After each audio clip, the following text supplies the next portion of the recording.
Hello tubes, we're here at the Boat Dusseldorf boat show in obviously Dusseldorf, and couldn't pass by the Hallberg-Rassy stand to look at the beautiful ocean going blue water Swedish built loveliness. They've actually made a 69-foot version of their boats. That's 21 meters. It's like an ordinary yacht but bigger. It's a ship with yacht proportions and layout. So starting from the stern here, where there's a hole that you can put a dinghy in, that's a window down into the beautiful aft cabin. Aft cabins, centre cockpit boats are so good. And a huge centre cockpit. Like sitting in there, you'd need to stand up to even see the sea. And there's that hard glass spray hood that Hallberg-Rassys have. It's very protective, built for the Baltic. The side decks are super wide. Walking up here is a breeze, it's a stroll. It takes like 20 minutes to get up the bow. And the openness of this deck is bizarre. You could play ice hockey on it or something. This boat's keel ballast alone is the weight of an entire 55-foot normal yacht.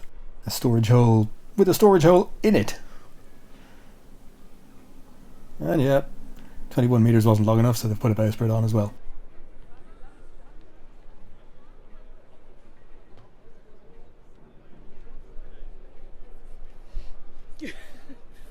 This isn't a boat, it's a spaceship. Twin helm, so you can actually see where you're going when you're heeled over. And electric everything, as Sarah demonstrates. Yeah, you've got the idea. Oh look, we've got this helm for sailing, and that one for motoring. Maybe. Yeah. You wouldn't even be at the same dinner table as people sitting opposite you, but I wonder if they can flip up to join together to make one huge table. And the companionway steps into a nice, fairly traditional living area, and galleys to starboard. Great galley here, L-shaped, spacious enough to move around in and lots of working space, but there's always something to lean on or grab onto if the sea is a bit rough. And it's not so tucked away that you're out of things.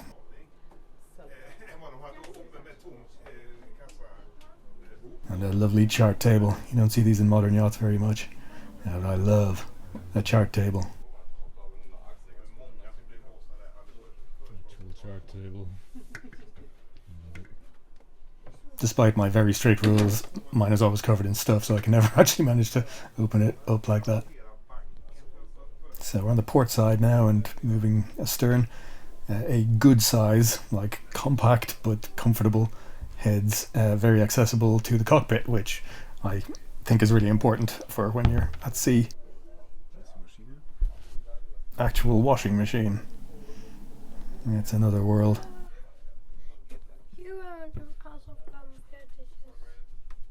And the aft cabin. Vast and spacious, and it's got a walk-in wardrobe. This is one of the best things in my opinion about centre cockpit boats. The living space for the owners, I suppose. Really nice aft cabins that you can get with standing headroom. This also comes in a version with more 2 single beds. Hallberg-Rassy are quite into beds that are difficult to roll out of by accident at sea. Yeah, it's all very pragmatic. It's got an auxiliary backup chart table in your bedroom, but I suppose you might use it as a desk from which you can manage your colossal wealth empire that you use to afford a boat like this. And a nice ensuite, of course.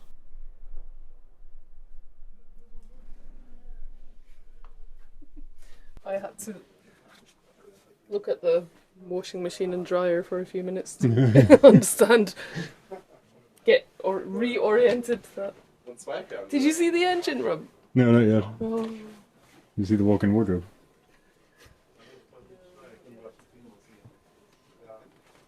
Oh my god. Yeah, okay, this is a spaceship. I've never even thought that this kind of access would be possible to machinery on a sailing boat.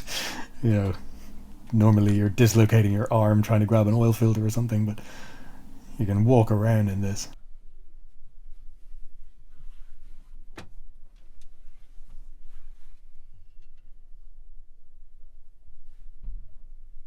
But my goodness, I just love walking around Hallberg-Rassys.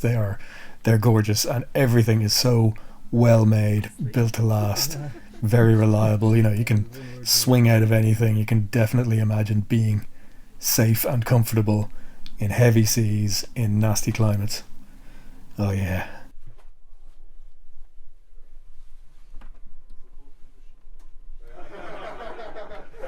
Now working forward again along the port side into the main saloon with the chart table, the port there. Yeah, nice big dining area, and I love those armchairs. It can be nice to have a bench instead. I don't know that I'd pay extra for armchairs. There's a bunk room here, very nice use of space. Of course, we've got a bunk room in ours, and it immediately got turned into storage, but it's convenient to have for that.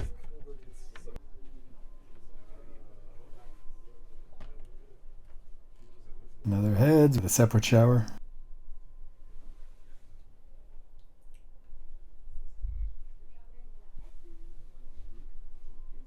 And this is at the pointy end now. This is the V berth, as it were. It's got a full walk around bed as well. En suite with a separate shower.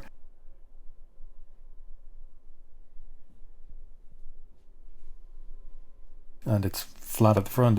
That's where that storage hole with the storage hole under it is forward of that. I don't even know who this boat is for, really. Even with all the automation, it's quite big. Yeah, really quite big to be trying to sail it short-handed with just a couple, for example. And obviously the amount of accommodation is way too big for that. So you'd be taking a family or a group of some kind. Like, this boat is built for crossing oceans and going into the Arctic and that kind of thing. So I don't know. Okay, thanks, Tubes. Bye-bye.